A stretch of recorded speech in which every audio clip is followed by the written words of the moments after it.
Mia nonna Lorenzina, 93 anni compiuti l'anno scorso, è una vita che prepara da sola i dolci natalizi. Ma lo scorso anno, sentendosi stanca, mia mamma, cioè sua figlia, è andata ad aiutarla.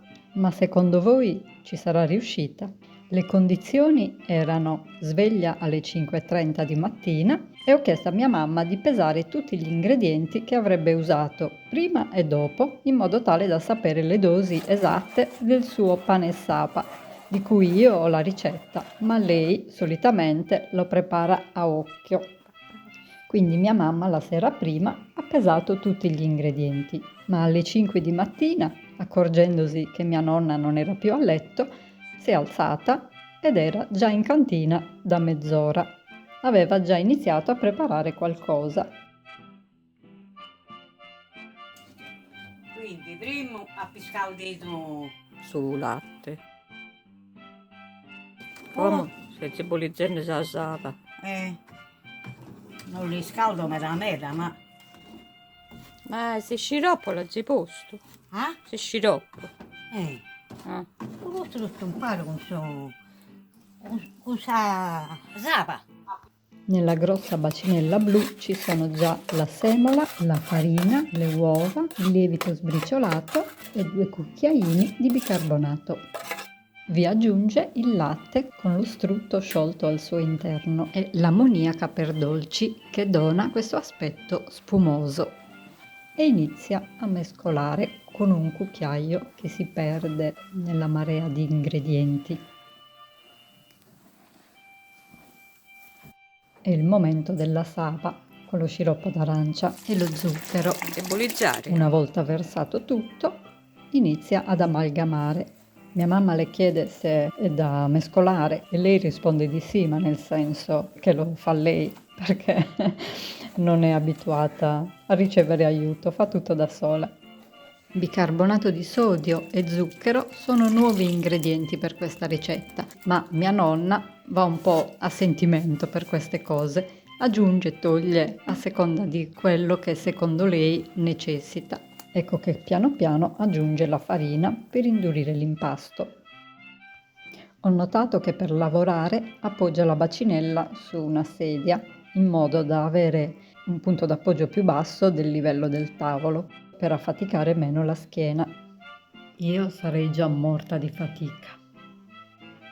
Considerate che sta impastando 1,5 litri di saba, mentre io, che riproporrò la sua versione più avanti nel video, ne ho preparato 200 millilitri, così come la scorsa volta ha impastato zio Paolo, e trovate la ricetta nel canale, anche quella volta ha impastato 200 millilitri di sapa per avere 4 belle pagnotte di pane sapa. Quindi a mia nonna usciranno una trentina di pagnotte di pane sapa che fa assaggiare a tutta la famiglia numerosa.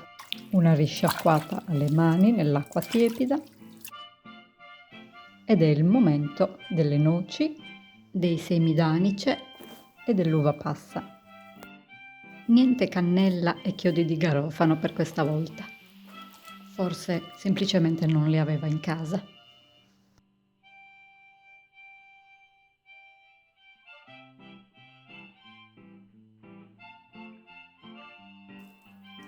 Ed è dura come andrà bene o modesta? Non l'ho fatto.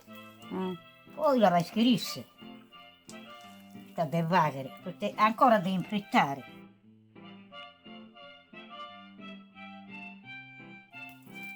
Pare da gigante mordighetto, mi pare. Ma ancora è scaldo. Mia mamma le ha chiesto se la consistenza era quella giusta e lei risponde che morbido lo fa sempre, poi lo saprà il pane sapa come dovrà uscire, perché ancora è troppo caldo e quindi non si vede la reale consistenza. Però dopo aver impastato per un po', quando inizia a fare le forme si accorge che forse è un po' troppo morbido. Infrittare tre gigante. È indecisa ad un certo punto se aspettare o no il raffreddamento, ma quando si è in ballo è difficile fare una pausa e poi riprendere. e quindi prosegue.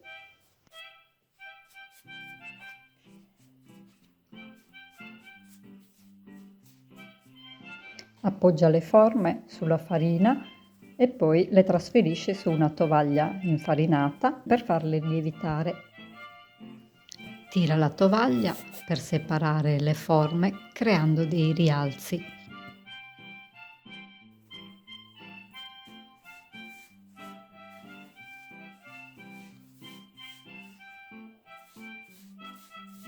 Cerca di dare una forma rotondeggiante con le mani, anche se l'impasto è molto morbido. Per questo motivo cercherò di farlo un po' meno morbido. Purtroppo le riprese finiscono qui, non ho da farvi vedere il risultato finale, se non quello preparato da me, facendo le opportune divisioni, quindi scendendo da 1,5 litri a 200 millilitri, più o meno la ricetta è quella della scorsa volta. Allora eviterò di riproporvela e vi rimando al video precedente, però vi faccio vedere il risultato finale. Sono contenta comunque di avervi mostrato come lavora una nonna di 93 anni, una nonna come la mia. Sono consapevole che non tutte le nonne purtroppo sono così. Il pane sapa l'abbiamo cotto nel forno a legna ed era forse un po' troppo caldo sotto e si è un po' bruciato, però il resto è uscito benissimo, forse non morbido morbido come quello che fa mia nonna, però è uscito bene, siamo soddisfatti. Quello che fa mia nonna è il più buono in assoluto che io abbia mai assaggiato e quindi è difficile raggiungere quei livelli. Ma se impariamo bene, lei può evitare di farlo e glielo regaliamo noi. Non 30 pagnotte però. Grazie a mia mamma per aver pesato tutti gli ingredienti ed essere quindi riuscita a carpire la ricetta. Ma soprattutto per averci mostrato la consistenza che deve avere l'impasto. Un po' più duro però. E un saluto a mia nonna.